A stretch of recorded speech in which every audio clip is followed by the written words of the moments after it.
Você acha que isso aqui é arte?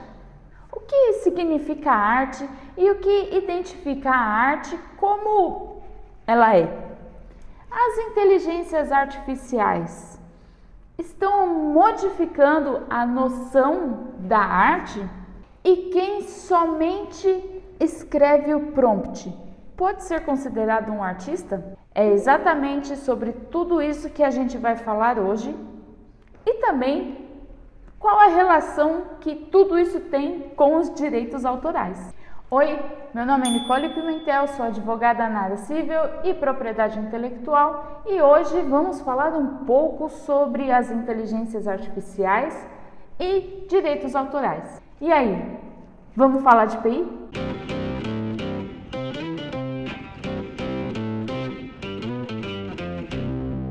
Mas, de fato, o que significa arte? Uma palavra de origem latina, arts, significa técnica, habilidade natural ou adquirida, maneira de ser ou agir. Segundo o dicionário Roais, arte é a produção consciente de obras, formas ou objetos, voltada para a concretização de um ideal de beleza e harmonia, ou para expressão da subjetividade humana.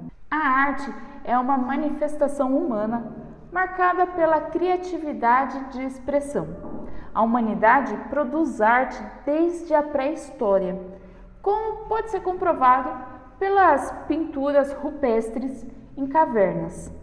A história da arte é composta pela arte pré-histórica, antiga, clássica, medieval, renascentista, moderna e contemporânea. A arte pode ter uma função social e ser geradora de reflexão.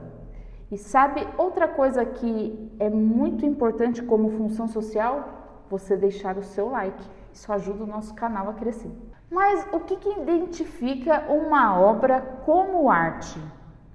A arte, além de possuir um caráter estético e estar intimamente relacionada com as sensações e emoções dos indivíduos, também vale como uma forma de expressar a subjetividade, como, por exemplo, usando-se da semiótica e do subtexto.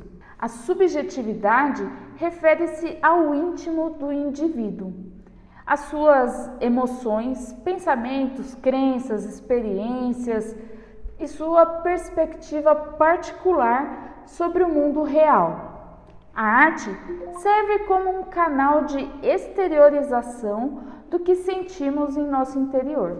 Usando uma comunicação indireta e colocando nas entrelinhas o significado real daquela obra, que pode ser desde uma ambiguidade até um conceito substancial escondido, como, por exemplo, a arte a seguir. Aqui vemos uma estética de arte expressionista, feita com caneta nanquim, onde o significado mais visual é o de um lobo carregando o corpo de um cordeiro, que foi atingido por flechas. Esse é o contexto visual. E aqui podemos dizer que o lobo está levando o corpo do animal para ser feita a sua refeição. Mas dentro do subtexto que o próprio artista acrescentou para a obra, a ideia desse desenho é totalmente diferente da proposta inicial que sentimos ao ver essa arte, de acordo com o artista que a representa. O espírito carregando o corpo que está preso a ele, e esse corpo está morrendo lentamente, e ele deixa o espírito mais lento e pesado. Então, o espírito é feroz como o lobo, mas o corpo é frágil como o cordeiro, e ambos são presos um ao outro, pois, sem o espírito, o corpo é só um invólucro fraco de carne. As IAs modificam a nossa noção da arte, como é visto em inúmeras peças. Sua validação não é necessariamente a técnica, o estilo ou a habilidade do artista, mas sim a intenção e significados por trás daquela obra.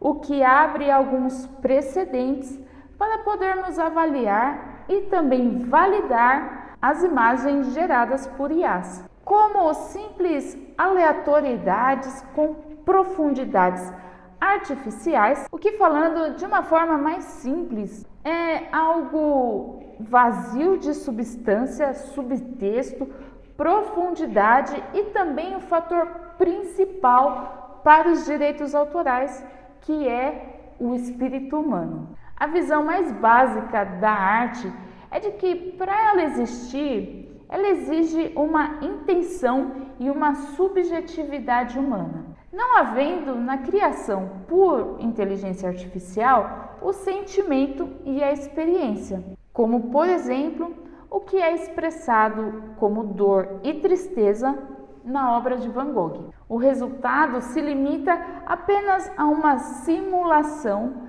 não sendo possível definir ali uma obra de arte pelo seu sentido mais amplo.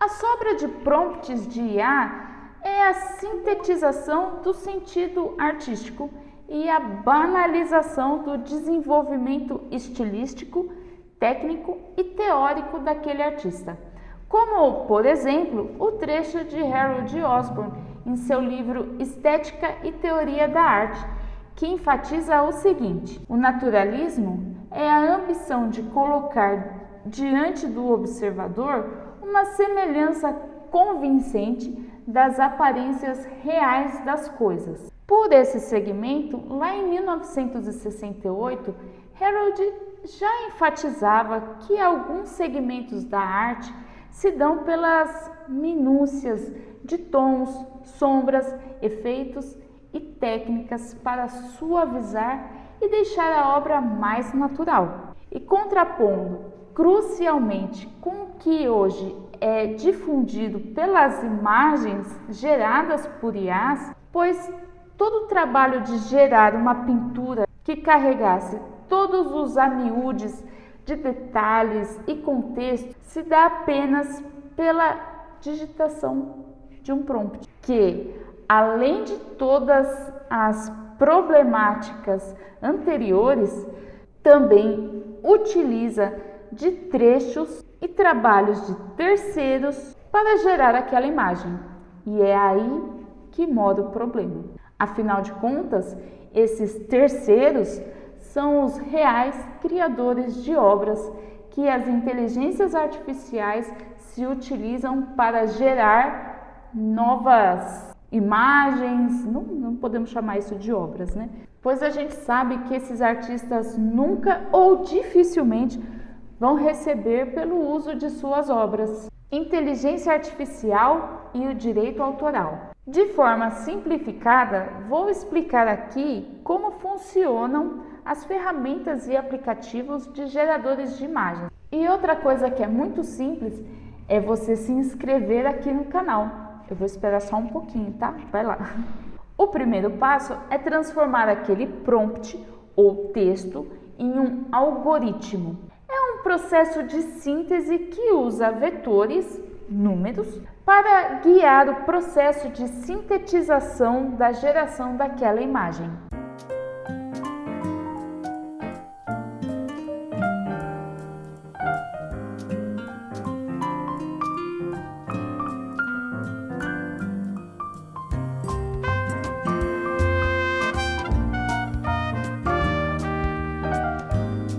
Para gerar imagens, a ferramenta de IA se utiliza das referências e padrões visuais que ela memorizou durante sua fase de treinamento, que utilizou bilhões de imagens e textos da internet. Vamos supor que eu venha pedir para a inteligência artificial fazer uma imagem para mim. Por exemplo, um gato com uma borboleta pousando no seu focinho. Neste caso, a ferramenta irá primeiro isolar os vetores palavra-chave, que são gato, borboleta, focinho, nariz, de uma forma hierárquica, separando os adjuntos e substantivos. E então, ela vai buscar e separar as referências em seu servidor.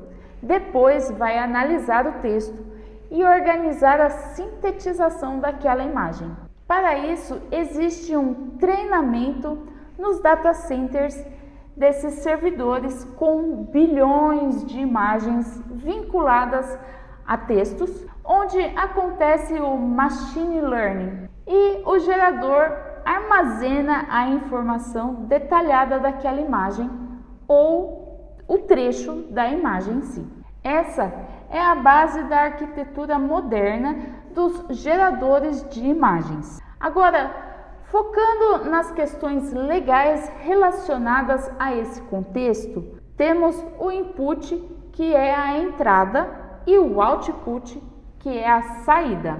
O uso de bilhões de imagens para o treinamento dos modelos de IA se encaixa em alguma das limitações taxativas da Lei de Direitos Autorais? Muitos juristas argumentam que não, exigindo uma nova regulamentação ou uma interpretação judicial mais flexível das limitações à luz do teste dos 3 passos da Convenção de Berna, para equilibrar o direito de autor e o do interesse público na inovação e no acesso ao conhecimento. Agora, focando na imagem final gerada pela IA, o output, que em tese seria uma obra.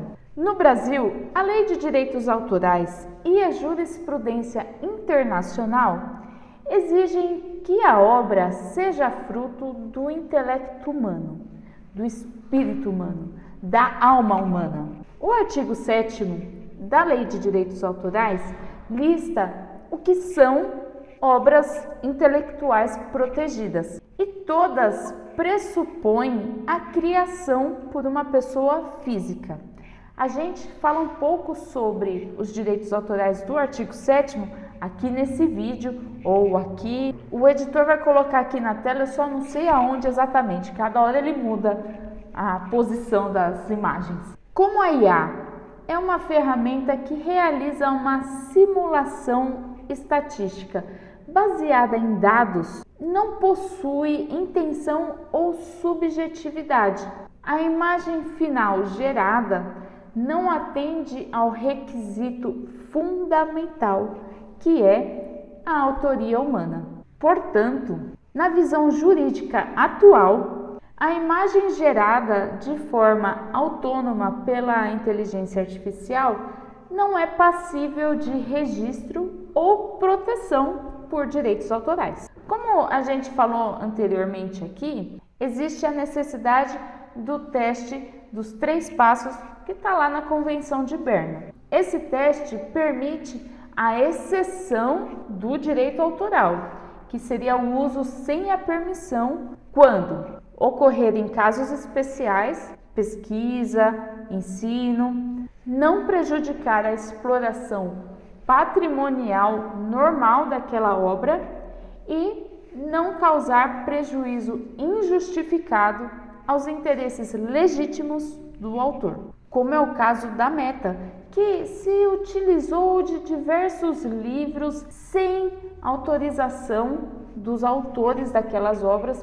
para alimentar a sua inteligência artificial. Diversos não, milhões, porque são muitos autores e um número gigantesco de livros utilizados. O uso de bilhões de obras sem remuneração e a capacidade da IA em gerar imagens muito semelhantes a estilos ou obras protegidas causam imensurável prejuízo aos artistas, como é o caso daquelas trends famosas que a gente tem. A última delas, a do Estúdio Ghibli, que muita gente faz uma foto com o aspecto dos desenhos do estúdio. Muitos defendem que sem uma exceção clara na lei, o treinamento é, sim, uma violação que exige licença e remuneração. A inteligência artificial não cria no sentido humano e é por isso que, juridicamente, ela encontra esse muro. O direito autoral, ele exige que a criação seja fruto do espírito humano. Se a máquina simula e não sente, ela não pode ser autora. Portanto, a imagem gerada puramente por um prompt simples, sem intervenção criativa e substancial do ser humano, hoje não recebe proteção de direitos autorais no Brasil e em muitos lugares do mundo. O prompter sozinho não é artista na visão da lei. Além disso, o uso de suas obras nos treinamentos dessas IAs, o input, é um novo campo de batalha. Enquanto a tecnologia avança, a lei precisa decidir.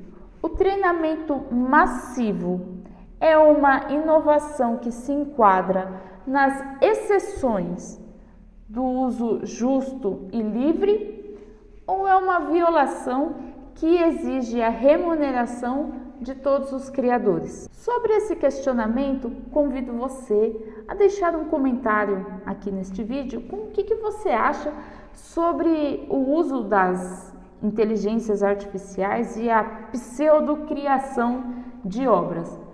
Eu, na minha opinião, já vou deixar aqui, eu entendo que coisas criadas por inteligência artificial não podem ser consideradas como arte, porque falta o caráter humano daquela criação. Ah, mas tem o prompter, o cara que colocou lá o texto para poder elaborar um livro. Se ele teve a capacidade de fazer um texto para a inteligência artificial criar um livro, por que ele mesmo não criou o livro? E a resposta para todas essas perguntas é a chave para o futuro da propriedade intelectual e vai redefinir de forma definitiva o valor e a noção de arte agora no século XXI. E faltou a pergunta: o prompter pode ser considerado um artista? Não!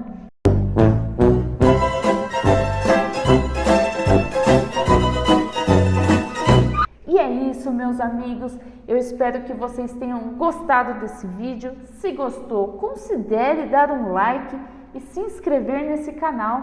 Deixe um comentário com os assuntos que você gostaria que a gente tratasse por aqui.